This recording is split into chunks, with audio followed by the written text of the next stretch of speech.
Alright you guys, welcome back to the channel. Today we're talking about Resident Evil Requiem, Capcom's latest entry into the Resident Evil franchise. So this game, a little bit different. We have two playable characters. You got Grace and you got Leon. Obviously everyone's here for Leon. Grace, you're just a side piece. I hate to break it to you. Everyone loves Leon. To break it down, I'll talk about Grace first. I thought that her sections were pretty damn good. I've always been into the first person horror aspect of it just because whenever you get into the third person, it does become less horrific, especially if you know that something's coming up behind you. However, there were plenty of times where I would turn my camera, something would be there, scare the absolute shit out of me. Also, her sections are definitely more of the survival horror. Let me monitor my ammo, let me make sure that I have ammo and all that.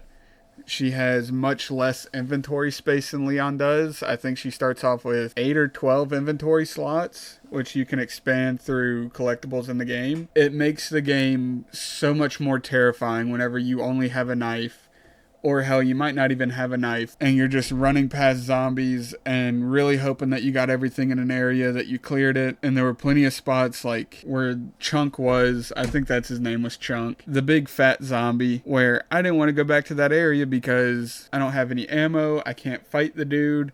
Apparently you can take him out with a couple shots of the Requiem. I didn't know that.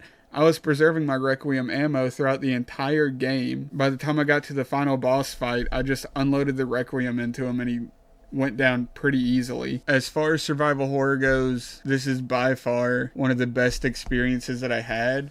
And I'm not a huge horror fan, especially whenever I have to fight back against the thing that is coming after me. I think that's whenever survival horror and horror in general becomes really stressful and really creates a good feeling of tension. Because I've played Outlast. Outlast, you just run away from the dudes, you never have to worry about it. Whereas Resident Evil, you really have to make that decision of, do I kill this thing? Or do I just try to skirt around it, run away from it? Now, they do the modern Resident Evil thing of, hey, there's sometimes going to be a big thing chasing you, such as Chunk in that area. Again, you can kill him, apparently. I didn't know that. You also have whatever the monster was called, the twin, whatever it is. Whenever that thing's chasing you, it gets a little spooky, but at the same time, you kind of learn the path that it walks. It definitely lessens the pressure on you whenever you realize, oh, you're just going to walk there and then there. That's fine. I'll just sneak around you whenever you start walking that way. The game is brilliant.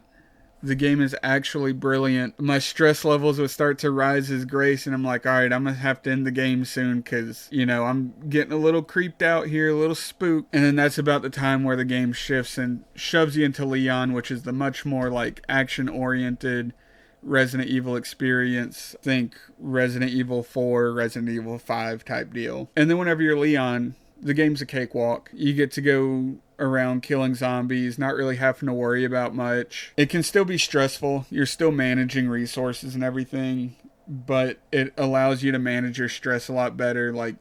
You're super stressed out as Grace, and then Leon comes in and you start winding down from that.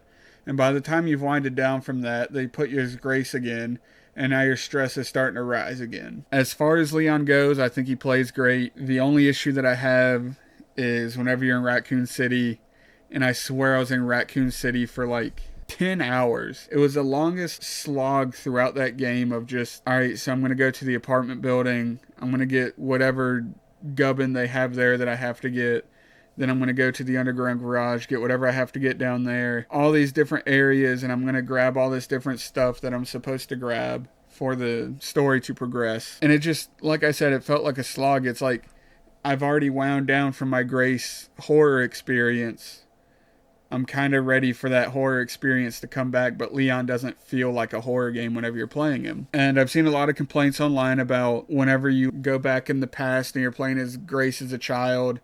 I think it was Grace, not entirely sure on that. It's been a while since I played it. I see a lot of people complaining about that. Whenever you get into the actual gameplay elements of it, yeah, it's not that stressful, right? But whenever you're playing through it and you don't really know those gameplay elements, It is absolutely a brilliant segment. The stress from a horror game stayed around the entire time. In one section, you walk down a hallway and you see two of the little girls standing there. And it's like, this is the way that I know that I'm supposed to go. I'm going to go back down this hallway. I don't want to explore because these little creepy fucking girls are sitting around. If I was an adult, I'd kick them in the face. But all the adults are dead because I didn't kick them in the face. But yeah, definitely a good game if you want to stay spooked, or if you just want to see those action segments. I do think it'd be nice if they split them up. Maybe someone doesn't really want to play the horror elements as Grace. They just want to play the action. Or hey, maybe someone doesn't want to walk around a city for 10 hours as Leon. It doesn't take 10 hours, it takes like 2 hours, but it feels like 10 because it's just a slog. Running around shooting guys. In some games, I like to run around and shoot guys, but Resident Evil, I want to be spooked by the guys that I'm shooting. And I'm not spooked, I'm pretty calm. As far as that goes, there's not much to say about it. It was kind of a short game. I usually do better with complaints rather than praise. There's not too much to complain about, just some boring parts in the game. However, if it's your first run through, I think it's great. I don't see myself going back anytime soon for a second playthrough of it. And with the game only being about 8 to 10 hours, and with an achievement specifically for getting through it in 4 hours, it's not a very long game. I know that's going to put some people off. I think it's definitely worth it though. If I had to give it a score, we're going to say it's an 8 out of 10. With all that being said, I will see you guys in the next one. Peace out.